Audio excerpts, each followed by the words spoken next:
ಸ್ನೇಹಿತರೆ ನಮಸ್ಕಾರ. S R classes YouTube ಚಾನಲ್ಗೆ ಸ್ವಾಗತ. ಸ್ನೇಹಿತರೆ, ನಿನ್ನೆ ವಿಷನ್ 120 ಪ್ಲಸ್ ಟಿ ಅಂತೇಳಿ ಒಂದು ಬ್ಯಾಚ್ ಕೋರ್ಸ್ ಬಗ್ಗೆ ಜಸ್ಟ್ ಮಾಹಿತಿಯನ್ನ ಕೊಟ್ಟಿದ್ವಿ. ಈ ಬ್ಯಾಚ್ ಕೋರ್ಸ್ ಯಾವ ರೀತಿ ನಡೆಯುತ್ತೆ ಮಾಹಿತಿ ಕೊಡ್ರಿ ಸರ್ ಅಂತಂದು ಕೇಳ್ತಾ ಹೋದ್ರು. ಸೊ ಹಾಗಾಗಿ ಈ 45 ದಿನಗಳಲ್ಲಿ ಈ ಒಂದು ಆನ್ಲೈನ್ ಬ್ಯಾಚ್ ಕೋರ್ಸ್ ಅಲ್ಲಿ ಏನೆಲ್ಲ ಅಂಶಗಳನ್ನ ಒಳಗೊಂಡಿರುತ್ತೆ, ಮತ್ತೆ ಯಾವ ರೀತಿ ಈ ಬ್ಯಾಚ್ ಕೋರ್ಸ್ ನಡೆಯುತ್ತೆ, ಏನೆಲ್ಲ ಹೆಲ್ಪ್ ಇದೆ ಈ ಒಂದು ಬ್ಯಾಚ್ ಕೋರ್ಸ್ ಇಂದ ಅಂತಂದು ಈ ಒಂದು ವಿಡಿಯೋದಲ್ಲಿ ಹೇಳ್ತಾ ಹೋಗ್ತೀನಿ. ಮೊದಲಿಗೆ ಜಸ್ಟ್ ನಮ್ಮ ಸಿಲೆಬಸ್ ನ ನಾವು ಒಂದ್ಸಲ ನೋಡೋದಾದ್ರೆ, ಜಸ್ಟ್ ಉದಾಹರಣೆಗೋಸ್ಕರ ಹೇಳ್ತಾ ಇದ್ದೀನಿ ನಾನು. 6ರಿಂದ 10ನೇ ತರಗತಿ ಸಮಾಜ ವಿಜ್ಞಾನವನ್ನ ಮಾತ್ರ ನಾವು ತಗೊಂಡಾಗ ಇಲ್ಲಿ ಒಟ್ಟಾರೆಯಾಗಿ 147 ಪಾಠಗಳಿದಾವೆ. ಈ 147 ಪಾಠಗಳನ್ನ ನಾವು ಕಡ್ಡಾಯವಾಗಿ ಓದ್ಬೇಕು. ಅದರ ಜೊತೆಗೆ ಕನ್ನಡ ವಿಷಯ ಐತೆ, ಇಂಗ್ಲಿಷ್ ವಿಷಯ ಐತೆ, ಅದರ ಜೊತೆಗೆ ಸೈಕಾಲಜಿ ಕೂಡ ಇದೆ, ಶೈಕ್ಷಣಿಕ ಮನೋವಿಜ್ಞಾನ ಕೂಡ ನಾವು ನೋಡ್ತಾ ಹೋಗ್ತೀವಿ. ಈ ಇಷ್ಟು ಸಿಲೆಬಸ್ ಅನ್ನ ಇರುವ 47 ದಿನಗಳಲ್ಲಿ, ಇವತ್ತನ್ನ ಸೇರ್ಕೊಂಡ್ರೆ 48ನೇ ದಿನ ಆಗಿತ್ತು. ನಿನ್ನೆವರೆಗೂ ಇವತ್ತನ್ನ ಬಿಟ್ಟರೆ 47 ದಿನಗಳಾಗುತ್ತೆ. ಸೊ ಈ 47 ದಿನಗಳಲ್ಲಿ ಇಷ್ಟು ಸಿಲೆಬಸ್ ನ ನಾವು ಯಾವ ರೀತಿ ಮುಗಿಸೋದಷ್ಟೇ ಅಲ್ಲ, ನಾವು ಯಾವ ರೀತಿ ರಿವಿಷನ್ ಮಾಡ್ಬೇಕು ಅನ್ನೋದನ್ನು ಕೂಡ ಈ ಒಂದು ವಿಡಿಯೋದಲ್ಲಿ ಹೇಳ್ತಾ ಹೋಗ್ತೀವಿ. ಅಂದ್ರೆ ಈ ಒಂದು ಬ್ಯಾಚ್ ಕೋರ್ಸ್ ಫೀಚರ್ಸ್ ಅಲ್ಲಿ ಏನೇನಿದೆ ಅಂತಂದು ಈಗ ನಾವು ಡಿಸ್ಕಷನ್ ಮಾಡ್ತಾ ಹೋಗೋಣ. ಮೊದಲಿಗೆ ಬ್ಯಾಚ್ ಕೋರ್ಸ್ ಅಲ್ಲಿ ಒಳಗೊಂಡಿರುವ ಅಂಶಗಳೇನಂತಂದ್ರೆ, ಒಟ್ಟಾರೆ ಸಿಲೆಬಸ್ ನ ವಿವಿಧ ಹಂತಗಳಲ್ಲಿ ವಿಂಗಡಣೆ ಮಾಡಲಾಗುತ್ತೆ. ಅಂತಂದ್ರೆ ಟೋಟಲ್ ಸಿಲೆಬಸ್ ಅನ್ನ ಒಂದು ಟಾರ್ಗೆಟ್ ಕೊಟ್ಟು ಅಷ್ಟು ದಿನದಲ್ಲೇ ಮುಗಿಸ್ಬೇಕಂತೇಳಿ ಹೇಳ್ತೀವಿ. ಫಾರ್ ಎಕ್ಸಾಂಪಲ್, ಈಗ 47 ಡೇಸ್ ಇದೆ. ಈ 47 ಡೇಸ್ ಅಲ್ಲಿ ಮಿನಿಮಮ್ 2 ರೌಂಡ್ಸ್ ಸಿಲೆಬಸ್ ಮುಗಿಬೇಕು. ಯಾಕಂದ್ರೆ 2 ರೌಂಡ್ ಸಿಲೆಬಸ್ ಮುಗಿದಾಗ ಮಾತ್ರ ನಮ್ಗೆ ರಿವಿಷನ್ ಆಗುತ್ತೆ, ಇಲ್ಲಾಂದ್ರೆ ಇಲ್ಲ. ಸೊ ಹಾಗಾಗಿ ಒಟ್ಟಾರೆ ಸಿಲೆಬಸ್ ನ ಈ 47 ದಿನಗಳಲ್ಲಿ ವಿವಿಧ ಹಂತಗಳಲ್ಲಿ ಯಾವ ರೀತಿ ಡಿವೈಡ್ ಮಾಡಲಾಗುತ್ತೆ ಅಂತಂದ್ರೆ, ಫಾರ್ ಎಕ್ಸಾಂಪಲ್ ಫಸ್ಟ್ 25 ಡೇಸ್ ಒಳಗೆ ಸಿಲೆಬಸ್ ನ ಮುಗಿಸ್ಲಿಕ್ಕೆ ಟಾರ್ಗೆಟ್ ಅನ್ನ ಕೊಡ್ಲಾಗುತ್ತೆ. ಈ ಟೋಟಲ್ ಸಿಲೆಬಸ್ ಅನ್ನ ವೀಕ್ಲಿ ಚಾಲೆಂಜ್ ಅಂತ ಹೇಳಿ, ಇದಕ್ಕೂ ಹಿಂದೆ ನಾನು ಟಾರ್ಗೆಟ್ ಅನ್ನ ಕೊಡ್ತಾ ಇದ್ದೆ, ವೀಕ್ಲಿ ಟಾರ್ಗೆಟ್ ಅಂತ ಹೇಳಿ. ಸೊ ವೀಕ್ಲಿ ಟಾರ್ಗೆಟ್ ಅನ್ನ ಕೊಡ್ಲಾಗುತ್ತೆ.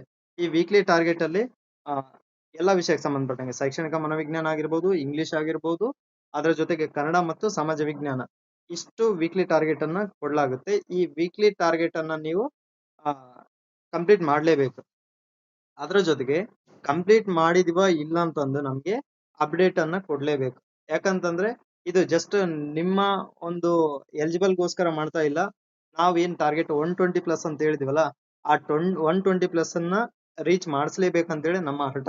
ಸೊ ಆ ಒಂದು ಕಾರಣದಿಂದ ನಾವು ಆ ಒಂದು ಟಾರ್ಗೆಟ್ ಅನ್ನ ಕೊಡ್ತೀವಿ, ಮಾನಿಟರಿಂಗ್ ಕೂಡ ಮಾಡ್ತಾ ಹೋಗ್ತೀವಿ. ಯಾಕಂತಂದ್ರೆ ನೀವು ಮುಗಿಸಿಲ್ಲ ಅಂತಂದ್ರೆ ನಮ್ಗೆ ಅಲ್ಲಿ ಯಾಕೆ ಮುಗಿಸಿಲ್ಲ ಅನ್ನೋ ಒಂದು ರೀಸನ್ ಅನ್ನು ಕೊಡ್ಬೇಕು. ಸೊ ಹಾಗಾಗಿ ನಿರಂತರ ಮಾರ್ಗದರ್ಶನ ನಿಮ್ಗೆ ಇರ್ತಾ ಹೋಗುತ್ತೆ. ಅಂದ್ರೆ ಈ ಒಂದು ವೀಕ್ಲಿ ಟಾರ್ಗೆಟ್ ಅನ್ನ ಪುನಃ ಪರ್ ಡೇ ಟಾರ್ಗೆಟ್ ಆಗಿ ನಾವು ಡಿವೈಡ್ ಮಾಡಲಾಗುತ್ತೆ. ಅಂದ್ರೆ ಫಾರ್ ಎಕ್ಸಾಂಪಲ್ ಟೋಟಲ್ 10 ಪಾಠಗಳನ್ನ ಕೊಟ್ಟಿದೀವಿ, ಸಾರಿ ಒಂದು 20ರಿಂದ 25 ಪಾಠಗಳಿದಾವೆ ಅಂತಂದ್ರೆ, ಆ 25 ಪಾಠಗಳಲ್ಲಿ ಪರ್ ಡೇ ಯಾವ ಪಾಠ ಮುಗಿಸ್ಬೇಕು, ಎಷ್ಟು ಪಾಠ ಮುಗಿಸ್ಬೇಕು, ಮತ್ತೆ ಕನ್ನಡದಲ್ಲಿ ಯಾವ ವ್ಯಾಕರಣಾಂಶ ಓದ್ಬೇಕು, ಯಾವ ಗದ್ಯಾಂಶ ಓದ್ಬೇಕು, ಇಂಗ್ಲಿಷ್ ಅಲ್ಲಿ ಯಾವ ಗ್ರಾಮರ್ ಟಾಪಿಕ್ ಓದ್ಬೇಕು, ಮತ್ತೆ ಬೋಧನಾಶಾಸ್ತ್ರ ಯಾವ್ದು ಓದ್ಬೇಕು. ಸೊ ಈ ರೀತಿ ಎಲ್ಲಾ ಹಂತಗಳಲ್ಲಿ ಅಲ್ಲಿ ವರ್ಗೀಕರಣ ಆಗ್ತಾ ಹೋಗುತ್ತೆ. ಸೊ ಹಾಗಾಗಿ ನಿಮ್ಗೆ ಅದು ಬಹಳಷ್ಟು ಅನುಕೂಲ ಆಗುತ್ತೆ. ಮತ್ತೆ ಡೈಲಿ ನಮ್ಗೆ ನೀವು ಒಂದು ಶೆಡ್ಯೂಲ್ ಹಾಕೊಂಡು ನಮ್ಗೆ ಟೈಮ್ ಟೇಬಲ್ ಅನ್ನ ಕೊಡ್ತಾ ಹೋಗ್ಬೇಕು. ಫಾರ್ ಎಕ್ಸಾಂಪಲ್, ಇಲ್ಲಿ ನಿಮ್ಗೆ ನಿರಂತರ ಮಾರ್ಗದರ್ಶನ ಅಂತ ಯಾಕೆ ಹೇಳಿದ್ವು ಅಂತಂದ್ರೆ, ಎವ್ರಿ ಡೇ ನೀವು ನಮ್ಗೆ ಅಪ್ಡೇಟ್ ಕೊಡ್ಬೇಕಾಗುತ್ತೆ. ಇಷ್ಟು ಟಾರ್ಗೆಟ್ ಇತ್ತು, ಇಷ್ಟು ಟಾರ್ಗೆಟ್ ಅಲ್ಲಿ ಎಷ್ಟು ಮಾಡಿದೀವಿ, ಇನ್ನು ಟಾರ್ಗೆಟ್ ಮುಗಿಸಿಲ್ಲ ಅಂತಂದ್ರೆ ಯಾಕೆ ಮುಗಿಸಿಲ್ಲ, ಯಾವ ಟೈಮ್ ಒಳಗೆ ಮುಗಿಸ್ತೀವಿ. ಸೊ ಅಷ್ಟನ್ನ ನೀವು ನಮ್ಗೆ ಎವ್ರಿ ಡೇ ಅಪ್ಡೇಟ್ ಕೊಡ್ಬೇಕಾಗುತ್ತೆ.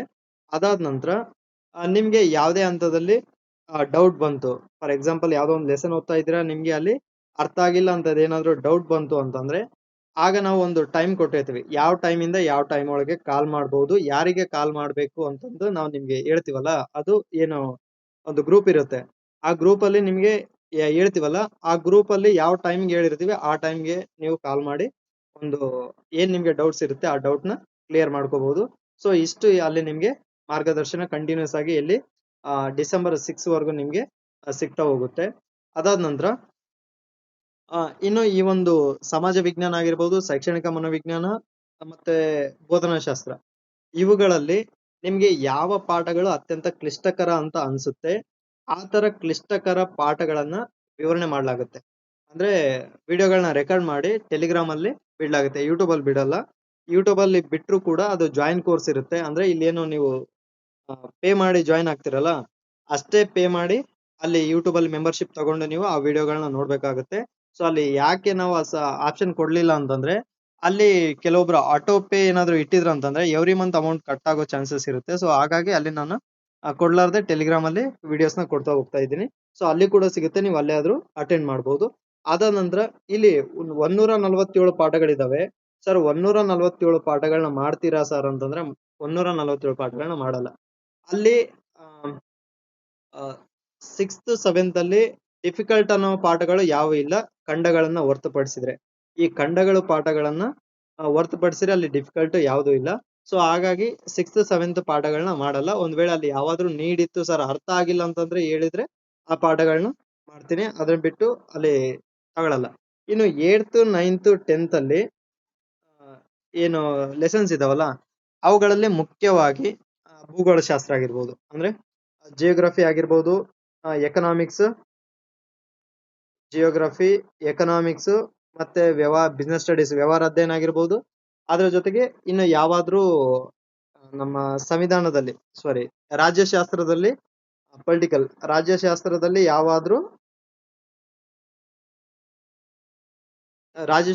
ಯಾವಾದ್ರೂ ಪಾಠಗಳು ಅರ್ಥ ಆಗಿಲ್ಲ ಅಂದ್ರೆ ಅವುಗಳನ್ನ ಮುಗಿಸ್ಕೊಡ್ತಾ ಹೋಗ್ತೀನಿ. ಮತ್ತೆ ಹಿಸ್ಟ್ರಿಯಲ್ಲಿ ಕೂಡ ಎಷ್ಟು ಮ್ಯಾಕ್ಸಿಮಮ್ ಯಾವ ಟಫ್ ಅಂತ ಇಲ್ಲ. 10th ಅಲ್ಲಿ ಒಂದಿಷ್ಟು ಯಾವಾದ್ರೂ ಟಫ್ ಅಂತೇಳಿ ಅನ್ಸಿತ್ತು, 9th ಅಲ್ಲಿ ಟಫ್ ಅನ್ಸಿತ್ತು ಅಂತಂದ್ರೆ ಅಂತ ಪಾಠಗಳು ಏನಾದ್ರೂ ನೀವು ನಮ್ ಗ್ರೂಪ್ ಇರುತ್ತಲ್ಲ, ಆ ಗ್ರೂಪ್ ಅಲ್ಲಿ ಅಪ್ಡೇಟ್ ಕೊಟ್ರೆ ಎಲ್ರು ಒಪಿನಿಯನ್ ತಗೊಂಡು ಅದು ನೀಡ್ ಇದೆ, ಆ ಪಾಠ ಮಾಡ್ಲೇಬೇಕು ಅಂತಂದ್ರೆ ಆ ಪಾಠಗಳನ್ನ ಮಾಡಿಕೊಡ್ಲಾಗತ್ತೆ. ಯಾಕಂತಂದ್ರೆ ಇರೋ ಟೈಮ್ ಅಲ್ಲಿ ನಾನು ಪಾಠ ಮಾಡೋವರೆಗೂ ನೀವು ಕಾಯ್ತಾ ಕುಂತೀರ ಅಂತಂದ್ರೆ ಈ 147 ಪಾಠಗಳನ್ನ ನೀವು ಓದಿ ರಿವಿಷನ್ ಮಾಡಕ್ ಆಗಲ್ಲ. ಸೊ ಹಾಗಾಗಿ ಯಾವ ಡಿಫಿಕಲ್ಟ್ ಇದೆ ಅಂತೇಳಿ ನನ್ಗೆ ಮೊದ್ಲೇ ಐಡೆಂಟಿಫಿಕೇಶನ್ ಮಾಡ್ಕೊಂಡು ಆ ಪಾಠಗಳನ್ನ ನಾನು ವಿಡಿಯೋ ರೆಕಾರ್ಡ್ ಮಾಡೋ ಪ್ರಯತ್ನವನ್ನ ಮಾಡ್ತಾ ಇದ್ದೀನಿ. ಆಲ್ರೆಡಿ ನಮ್ಮ ಬ್ಯಾಕ್ ಗ್ರೌಂಡ್ ವರ್ಕ್ ಏನಿದೆ ಅದು ಸ್ಟಾರ್ಟ್ ಆಗಿದೆ. ಅದು ಯಾವ ರೀತಿ ಸ್ಟಾರ್ಟ್ ಆಗಿದೆ ಅಂತೇಳಿ ನಿಮ್ಗೆ ಮುಂದೆ ಗೊತ್ತಾಗುತ್ತೆ. ಅದಾದ ನಂತರ ಈಗೇನು ನಿಮ್ಗೆ ಯಾವ ಡಿಫಿಕಲ್ಟ್ ಲೆಸನ್ಸ್ ಇದಾವಲ್ಲ, ಆ ಡಿಫಿಕಲ್ಟ್ ಲೆಸನ್ಸ್ ನ ಬೋಧನೆ ಮಾಡಿ ಆ ಒಂದು ಪಾಠಗಳ ಶಾರ್ಟ್ ನೋಟ್ಸ್ ಅನ್ನು ಕೂಡ ನಿಮ್ಗೆ ನೀಡಲಾಗುತ್ತೆ. ಅಂದ್ರೆ ಟೋಟಲಿ ಫಾರ್ ಎಕ್ಸಾಂಪಲ್ ಭೂಮಿ ಜೀವಂತ ಗ್ರಹ ಆಗಿರ್ಬೋದು, ಶಿಲಾಗೋಳ, ವಾಯುಗೋಳ, ಈ ಒಂದು ಪಾಠಗಳು ಬಹಳಷ್ಟು ಡಿಫಿಕಲ್ಟ್ ಅನ್ಸುತ್ತೆ. ಆ ತರ ಪಾಠಗಳು ಯಾವ್ದಾದ್ರು ಇದ್ರೆ ಆ ಪಾಠಗಳ ಶಾರ್ಟ್ ನೋಟ್ಸ್ ಅನ್ನ ನಾನು ನಿಮ್ಗೆ ಕೊಡ್ಲಾಗುತ್ತೆ. ಬಟ್ ಈ ಶಾರ್ಟ್ ನೋಟ್ಸ್ ಫೈನಲ್ ನಮ್ದೇ ಅಲ್ಲ. ಯಾಕಂತಂದ್ರೆ ನೀವು ಈ ಶಾರ್ಟ್ ನೋಟ್ಸ್ ನೋಡೋಕಿನ ಮುಂಚೆ ಕಂಪಲ್ಸರಿ ನೀವು ಪಾಠ ಓದ್ಲೇಬೇಕು. Book reading compulsory. ನೀವು ಶಾರ್ಟ್ ನೋಟ್ಸ್ ನೋಡೋಕಿನ ಮುಂಚೆ ಬುಕ್ ರೀಡಿಂಗ್ ಕಂಪಲ್ಸರಿ. ಯಾಕಂತಂದ್ರೆ ನೀವು ಬುಕ್ ಓದ್ಲಾರ್ದೆ ಈ ಶಾರ್ಟ್ ನೋಟ್ಸ್ ನ ಓದ್ಕೊಂಡು ಅದನ್ನ ನಂಬ್ಕೊಂಡು ಕುಂತೀರ ಅಂತಂದ್ರೆ ಮ್ಯಾಕ್ಸಿಮಮ್ ಕ್ವಶನ್ಸ್ ಬರೋ ರೀತಿಯಲ್ಲೇ ಇರುತ್ತೆ. ಮುಂದೆ ಬ್ಲೇಮ್ ಮಾಡ್ಬಾರ್ದು, ಸರ್ ನೀವು ಕೊಟ್ಟಿರೋ ನೋಟ್ಸ್ ಮೇಲೆ ನಾವು ಡಿಪೆಂಡ್ ಆದ್ವಿ, ಹಂಗಾಗಿ ಓದಕ್ಕಾಗಿಲ್ಲ. ನಾನಿಲ್ಲಿ ಯಾವ್ದೇ ಕಾರಣಕ್ಕೂ ಡಿಪೆಂಡೆನ್ಸಿ ಕ್ರಿಯೇಟ್ ಮಾಡಲ್ಲ. ನಾ ಹೇಳಿದ್ದು ಫೈನಲ್ ಅಂತ ಹೇಳಲ್ಲ. ನೀವು ಫೈನಲ್ ಬುಕ್ ನ ಓದ್ಲೇಬೇಕು. ಯಾರು ಗೆಸ್ಟ್ ಟೀಚರ್ ಆಗಿ ವರ್ಕ್ ಮಾಡ್ತಾ ಇದ್ರ, ಯಾರು ನೋಟ್ಸ್ ಮಾಡ್ಲಿಕ್ಕೆ ತಯಾರಿಲ್ಲ, ಯಾರಿಗೂ ನೋಟ್ಸ್ ಮಾಡಕ್ ಆಗಲ್ಲ ಅಂತವ್ರಿಗೆ ಅನುಕೂಲ ಆಗ್ಲಿ, ಯಾವ್ದ್ರ ಟೈಮಲ್ಲಿ ರಿವಿಷನ್ ಗೆ ಅನುಕೂಲ ಆಗ್ಲಿ ಅಂತಂದು ಈ ಒಂದು ಪಾಠಗಳ ಶಾರ್ಟ್ ನೋಟ್ಸ್ ಅನ್ನ ಕೊಡ್ಲಾಗುತ್ತೆ. ಯಾವ ರೀತಿ ಇರುತ್ತೆ ಈ ಒಂದು ನೋಟ್ಸ್ ಅಂತ ಹೇಳಿ ಜಸ್ಟ್ ನಿಮ್ಗೆ ಎಕ್ಸಾಂಪಲ್ ತೋರ್ಸೋದಾದ್ರೆ, ಫಾರ್ ಎಕ್ಸಾಂಪಲ್ ಇಲ್ಲಿ ಈ ರೀತಿ ಕೊಟ್ಟಿದ್ದೀನಿ. ಫಾರ್ ಎಕ್ಸಾಂಪಲ್ ಇಲ್ಲಿ ನೋಡ್ರಿ, ಈ ಒಂದು ಡ್ರಾಯಿಂಗ್ ಮೂಲಕ ಒಂದು ಪ್ಯಾರಾದಲ್ಲಿ ಏನ್ ಅಂಶಗಳಿದಾವಲ್ಲ, ಒಂದು ಪ್ಯಾರಾದಲ್ಲಿ ಇರುವಂತ ಎಲ್ಲಾ ಅಂಶಗಳನ್ನ ಜಸ್ಟ್ ಒಂದು ಪಿಕ್ಚರ್ ಬಿಡಿಸಿ ಅಲ್ಲಿ ವಿವರಣೆಯನ್ನ ಇಷ್ಟಲ್ಲೇ ಕೊಟ್ಟಿದ್ವಿ. ಇದು ಯಾವಾಗ ಹೆಲ್ಪ್ ಆಗುತ್ತೆ ನಿಮ್ಗೆ? ರಿವಿಷನ್ ಟೈಮ್ ಅಲ್ಲಿ ಹೆಲ್ಪ್ ಆಗುತ್ತೆ. ಅದರ ಜೊತೆಗೆ ಈ ಒಂದು ಫಸ್ಟ್ ಲೆಸನ್ ಭೂಮಿ ಜೀವಂತ ಗ್ರಹದಲ್ಲಿ ಬರುವಂತ ಎಲ್ಲಾ ಅಂಶಗಳನ್ನ ಇಲ್ಲಿ ಜಸ್ಟ್ ಅಂದ್ರೆ ಶಾಂಪಲ್ ಗೋಸ್ಕರ ಕೊಟ್ಟಿದ್ದೀನಿ ಅಷ್ಟೇ. ಅದಾದ ನಂತರ ಇನ್ನು ಜಸ್ಟ್ ಪಾಯಿಂಟ್ಸ್ ನೋಡೋದಾದ್ರೆ, ನೆಕ್ಸ್ಟ್ ಸೆಕೆಂಡ್ ಲೆಸನ್ ಶಿಲಾಗೋಳದಲ್ಲಿ ಈ ಭೂಮಿಯ ಪದರಗಳೇನಿದಾವಲ್ಲ, ಭೂಕವಚ, ಮ್ಯಾಂಟಲ್ ಮತ್ತೆ ಕ್ರಸ್ಟ್, ಇಲ್ಲಿ ಬರುವಂತ ಅಂಶಗಳನ್ನ ಈ ರೀತಿ ಸಿಂಗಲ್ ಲೈನರ್ ಪಾಯಿಂಟ್ಸ್ ಆಗಿ ನಾನು ರೆಡಿ ಮಾಡ್ತಾ ಹೋಗಿದ್ದೀನಿ. ಅಂದ್ರೆ ಯಾವ ಪಾಠಗಳು ಟಫ್ ಅಂತ ಹೇಳಿ ಅನಿಸ್ತಾ ಇದಾವಲ್ಲ, ಆ ಪಾಠಗಳ ಮೇಲೆ ಆಲ್ರೆಡಿ ವರ್ಕ್ ನ ಮಾಡ್ತಾ ಇದೀವಿ ನಾವು. ಅದರ ಕುರಿತಂತೆ ನೋಟ್ಸ್ ಅನ್ನ ಕೂಡ ರೆಡಿ ಮಾಡ್ತಾ ಇದೀವಿ. ಬಟ್ ನೋಟ್ಸ್ ರೆಡಿ ಮಾಡೋದ್ರ ಜೊತೆಗೆ ಸ್ವಲ್ಪ ಅಲ್ಲಿ ಅಪ್ಡೇಟ್ ಮಾಡ್ಬೇಕಂತ ಹೇಳಿ ಅನ್ಕೊಂಡಿರೋದೇನಂತಂದ್ರೆ, ಈ ಪಾಠಕ್ಕೆ ಸಂಬಂಧಪಟ್ಟಂಗೆ ಹಿಂದೆ ಏನಾದ್ರು ಪ್ರಶ್ನೆಗಳನ್ನ ಕೇಳಿದ್ರೆ ಆ ಪ್ರಶ್ನೆಗಳು ಯಾವ ರೀತಿ ಬಂದಿದಾವೆ ಅನ್ನೋದನ್ನ ಸೆಟ್ ಮಾಡ್ಬೇಕು ಅನ್ನೋ ಒಂದು ಯೋಚನೆಯಲ್ಲಿ ಇದೀವಿ. ಬಟ್ ಅದ್ ಆಗುತ್ತೋ ಇಲ್ಲೋ ಗೊತ್ತಿಲ್ಲ. ಯಾಕಂದ್ರೆ ಎಲ್ಲಾ ಕ್ವಶನ್ ಪೇಪರ್ಸ್ ನ ಕಲೆಕ್ಟ್ ಮಾಡ್ಕೊಂಡು ಅದ್ ಮಾಡ್ಬೇಕಾಗುತ್ತೆ. ಒಂದು ಪ್ರಯತ್ನವನ್ನ ಮಾಡ್ತಾ ಇದೀವಿ. ಬಟ್ ಅದು ಎಷ್ಟರ ಮಟ್ಟಿಗೆ ಆಗುತ್ತೋ ನೋಡೋಣ. ಬಟ್ ಯಾವ ಪಾಠಗಳನ್ನ ಬೋಧನೆ ಮಾಡ್ತೀವಿ ಆ ಪಾಠಗಳ ಒಂದು ನೋಟ್ಸ್ ಅನ್ನ ನಿಮ್ಗೆ ಕೊಡ್ಲಾಗುತ್ತೆ. ಅದಾದ ನಂತರ 2 ಮಾದರಿ ಪರೀಕ್ಷೆಗಳನ್ನ ನಡೆಸಲಾಗುತ್ತೆ. ಅಂದ್ರೆ ಫಸ್ಟ್ ಟಾರ್ಗೆಟ್ ಯಾವಾಗ ಮುಗಿಯುತ್ತಲ್ಲ, ಆ ಫಸ್ಟ್ ಟಾರ್ಗೆಟ್ ಮುಗಿದ್ಮೇಲೆ, ಫಾರ್ ಎಕ್ಸಾಂಪಲ್ 25 ಡೇಸ್ ಅಥವಾ 30 ಡೇಸ್ಗೆ ನಿಮ್ದು ಸಿಲೆಬಸ್ ಮುಗೀತು ಟೋಟಲ್ ಸಿಲೆಬಸ್ ಅಂತಂದ್ರೆ ಆಗ ಒಂದು ಟೆಸ್ಟ್ ಅನ್ನ ಮಾಡ್ತೀವಿ. ಅದಾದ ನಂತರ ಇನ್ನೂ ಒಂದು 20 ಡೇಸ್ ಸಾರಿ ಇನ್ನೂ ಒಂದು 5-6 ಡೇಸ್ ಇದೆ ಅಂತಂದಾಗ ಅಂದ್ರೆ ಟಿ ಟಿ ಬರೆಯಕ್ಕೆ ಒಂದು ವಾರ ಇದೆ ಅಂತಂದ್ರೆ ಫಾರ್ ಎಕ್ಸಾಂಪಲ್ ಡಿಸೆಂಬರ್ 1ಕ್ಕೆ ಪುನಃ ಇನ್ನೊಂದು ಟೆಸ್ಟ್ ಮಾಡಲಾಗುತ್ತೆ. ಯಾಕಂತಂದ್ರೆ ಆ ಕಡೆ 6 ದಿನ ಉಳಿಯುತ್ತಲ್ಲ, ಆವಾಗ ಒಟ್ಟು ನಿಮ್ಗೆ 2 ಮಾದರಿ ಪ್ರಶ್ನೆಗಳನ್ನ ಬಿಡಿಸ್ಕೊಡ್ಲಾಗತ್ತೆ, ಅಂದ್ರೆ ಕಂಡಕ್ಟ್ ಮಾಡ್ಲಾಗತ್ತೆ. ಅದು ಟೆಲಿಗ್ರಾಮ್ ಅಲ್ಲೇ ಕಂಡಕ್ಟ್ ಮಾಡ್ತೀವಿ. ಅಲ್ಲಿ ನೀವು ಯಾವ ಟೈಮ್ಗೆ ಹೇಳಿರ್ತೀವಿ ಅದೇ ಟೈಮ್ಗೆ ಅಟೆಂಡ್ ಮಾಡ್ಬೇಕು. ಆ ಟೈಮ್ ಆದ ನಂತರ ಅಲ್ಲಿ ನಿಮ್ಗೆ ಕ್ವಶನ್ ಪೇಪರ್ ಸಿಗಲ್ಲ. ಸೊ ಹಾಗಾಗಿ ನೀವು ಆ ಟೆಸ್ಟ್ ಅನ್ನ ನೀವು ರೈಟ್ ಟೈಮ್ಗೆ ಅಟೆಂಡ್ ಮಾಡ್ಬೇಕು. ಟೆಸ್ಟ್ ಆದ ನಂತರ 1 or 2 ಡೇಸ್ ಆದ್ಮೇಲೆ ನಿಮ್ಗೆ ಆ ಒಂದು ಟೆಸ್ಟ್ PDF ನಿಮ್ಗೆ ಸಿಗ್ತಾ ಹೋಗುತ್ತೆ. ಅದಾದ ನಂತರ ಬಹಳ ಮುಖ್ಯವಾಗಿ ಹಳೆ ಪ್ರಶ್ನೆ ಪತ್ರಿಕೆಯ ವಿಶ್ಲೇಷಣೆಯನ್ನ ಮಾಡೋ ಪ್ರಯತ್ನವನ್ನ ಮಾಡ್ತಾ ಹೋಗ್ತೀವಿ. ಅಂದ್ರೆ ಯೂಟ್ಯೂಬ್ ಅಲ್ಲಿ ಕಾಮನ್ ಆಗಿ ಅದು ಎಲ್ರಿಗೂ ತಲುಪೋ ತರ ಹಳೆ ಪ್ರಶ್ನೆ ಪತ್ರಿಕೆ ವಿಶ್ಲೇಷಣೆ ಆಗುತ್ತೆ.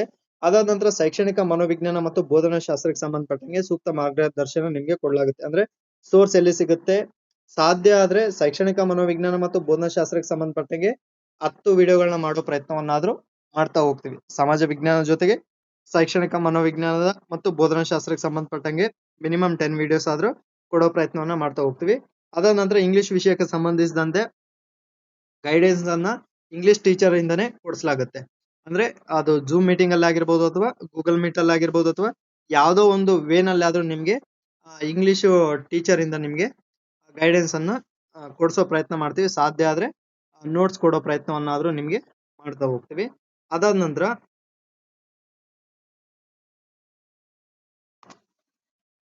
ಇನ್ನು ಬ್ಯಾಚ್ ಕೋರ್ಸ್ಗೆ ಜಾಯ್ನ್ ಆಗೋದು ಹೇಗೆ ಅಂತಂದ್ರೆ, ಈ ಬ್ಯಾಚ್ ಕೋರ್ಸ್ ಫೀಸ್ ಬಂದ್ಬಿಟ್ಟು 600 ಟೋಟಲ್ ಥ್ರೂಔಟ್ 45 ಡೇಸ್ ಏನ್ ಹೇಳಿದ್ವಲ್ಲ, ಈ 45 ಡೇಸ್ಗೆ ಬಂದ್ಬಿಟ್ಟು ಫೀಸ್ 600 ಇರುತ್ತೆ. ಈಗ ಮುಂದೆ ತಿಳಿಸ್ತೀನಲ್ಲ ಆ ಒಂದು ನಂಬರ್ ಗಳಿಗೆ ನೀವು ಫೋನ್ ಪೇ ಮಾಡಿ ಸ್ಕ್ರೀನ್ ಶಾಟ್ ಹಾಕಿದ್ರೆ ಅವರು ಟೀಚರ್ಸ್ ನಿಮ್ನ ಏನ್ ಮಾಡ್ತಾರೆ, ಗ್ರೂಪ್ಗೆ ಜಾಯಿನ್ ಮಾಡಿಸ್ತಾ ಹೋಗ್ತಾರೆ. ಅಂದ್ರೆ ಟೆಲಿಗ್ರಾಮ್ ಮತ್ತು ವಾಟ್ಸ್ಆಪ್ ಗ್ರೂಪ್ಗೆ ಜಾಯಿನ್ ಮಾಡಿಸ್ತಾರೆ. ಅವೆರಡು ನಂಬರ್ ಬಂದ್ಬಿಟ್ಟು ಇಲ್ಲಿದೆ ನೋಡ್ರಿ, 7676464251 ಇದು ಬಂದ್ಬಿಟ್ಟು ಸಚಿನ್ ಎಚ್ ಅಂತ ಹೇಳಿ. ಅದಾದ ನಂತರ 9886375732 ಶಿವಮೂರ್ತಿ ಅಂತ ಹೇಳಿ ಬರುತ್ತೆ. ಈ ಎರಡು ನಂಬರ್ ಗಳಲ್ಲಿ ನೀವು ಯಾವುದೇ ನಂಬರ್ಗೆ ಫೋನ್ ಪೇ ಮಾಡಿ ಸ್ಕ್ರೀನ್ ಶಾಟ್ ಹಾಕಿದ್ರೆ ಅವರು ನಿಮ್ಮನ್ನ ಈ ಒಂದು ಬ್ಯಾಚ್ ಕೋರ್ಸ್ಗೆ ಜಾಯಿನ್ ಮಾಡಿಸ್ತಾರೆ. ಇನ್ನು ಹೆಚ್ಚಿನ ಮಾಹಿತಿ ಏನಾದ್ರು ಬೇಕಿದ್ರು ಕೂಡ ನೀವು ಈ ಒಂದು ನಂಬರ್ ಗಳಿಗೆ ಕಾಂಟ್ಯಾಕ್ಟ್ ಮಾಡಿ ಮಾಹಿತಿಯನ್ನ ಪಡಿಬಹುದು. ಸೊ ಈ ಒಂದು ಬ್ಯಾಚ್ ಕೋರ್ಸ್ ಬಗ್ಗೆ ಇನ್ನೂ ಏನಾದ್ರು ಡೌಟ್ಸ್ ಇದ್ರೆ, ಇನ್ನೂ ಏನಾದ್ರು ಹೆಚ್ಚಿನ ಮಾಹಿತಿ ಬೇಕು ಅಂತ ಅನ್ಸಿದ್ರೆ ನೀವು ಕಾಮೆಂಟ್ ಆದ್ರೂ ಮಾಡಬಹುದು ಅಥವಾ ಡೈರೆಕ್ಟ್ ಆಗಿ ವಾಟ್ಸ್ಆಪ್ ಮೂಲಕ ಮೆಸೇಜ್ ಮಾಡಿ ಮಾಹಿತಿಯನ್ನ ಪಡಿಬಹುದು. ಈಗಿನ ಒಂದು ಸಂದರ್ಭದಲ್ಲಿ ನಾವೇನು ಜಸ್ಟ್ ಎಲಿಜಿಬಲ್ ಮೂಲಕ ನಾವು ಲೈಫ್ ಅನ್ನ ಕಟ್ಕೊಳ್ಳೋದಾಗಲ್ಲ. ಏನಿದ್ರು ಕೂಡ 120+ ಕ್ರಾಸ್ ಮಾಡಿದೀವಿ ಅಂತಂದ್ರೆ ನಾವು ಒಂದು ಲೆವೆಲ್ ಅಲ್ಲಿ ಇರ್ತೀವಿ. ಯಾಕಂತಂದ್ರೆ ಇದೇ ಒಂದು ಸಿಲೆಬಸ್ ಮುಂದೆ ಬರುವಂತ HSTR ಕೂಡ ಹೆಲ್ಪ್ ಆಗ್ತಾ ಹೋಗುತ್ತೆ. ಅದರ ಜೊತೆಗೆ ನಾವು ಮುಂದೆ ಯಾವುದೇ ಎಕ್ಸಾಮ್ ಕಂಡಕ್ಟ್ ಮಾಡಿದ್ರು ಕೂಡ, ಫಾರ್ ಎಕ್ಸಾಂಪಲ್ GPSTR ಕಡಿಮೆ ಪೋಸ್ಟ್ ಇರುತ್ತೆ, ಆ GPSTR ನಲ್ಲಿ ಕೂಡ ನಾವು ಒಂದು ನಮ್ಮ ಎಬಿಲಿಟಿಯನ್ನ ತೋರಿಸ್ಕೊಳ್ಳೋಕೆ ಸಹಾಯ ಆಗುತ್ತೆ. ಸೊ ಹಾಗಾಗಿ ನಮ್ಮ ಟಾರ್ಗೆಟ್ 120+, ನಿಮ್ಮ ಟಾರ್ಗೆಟ್ ಕೂಡ ಅದೇ ಆಗಿರುತ್ತೆ. ಇಷ್ಟೆಲ್ಲ ಏನಿದೆ ಅಲ್ಲ, ಆ ಎಲ್ಲಾ ಕತೆ ಬಂದ್ಬಿಟ್ಟು ಯಾರು 120+ ಮಾಡ್ಬೇಕಂತ ಅನ್ಕೊಂಡಿದ್ರಲ್ಲ ಅವ್ರಿಗಾಗಿನೇ ನಾ ಹೇಳ್ತಾ ಇರೋದು. ಅದನ್ ಬಿಟ್ಟು ಜಸ್ಟ್ ಎಲಿಜಿಬಲ್ ಅವೆಲ್ಲ ಏನ್ ಕನ್ಸುಗಳನ್ನ ಕಂಡಿದ್ರಲ್ಲ ಅವ್ರ ಬಗ್ಗೆ ನಾನ್ ತಲೆ ಕೆಡ್ಸ್ಕೊಳಲ್ಲ. ಜಸ್ಟ್ 120+ ಯಾರು ಮಾಡ್ಬೇಕು ಅಂತ ಅನ್ಕೊಂಡಿದ್ರ ಅಂದವರು ಜಾಯ್ನ್ ಆಗಿ, ನಿಮ್ಗೆ ಡೆಫಿನೆಟ್ಲಿ ನಾವು ಸಪೋರ್ಟ್ ಮಾಡ್ತೀವಿ ಅಂತ ಹೇಳ್ತಾ ಈ ವಿಡಿಯೋವನ್ನ ಇಲ್ಲಿಗೆ ಮುಗಿಸ್ತಾ ಇದ್ದೀನಿ. ಜೈ ಹಿಂದ್.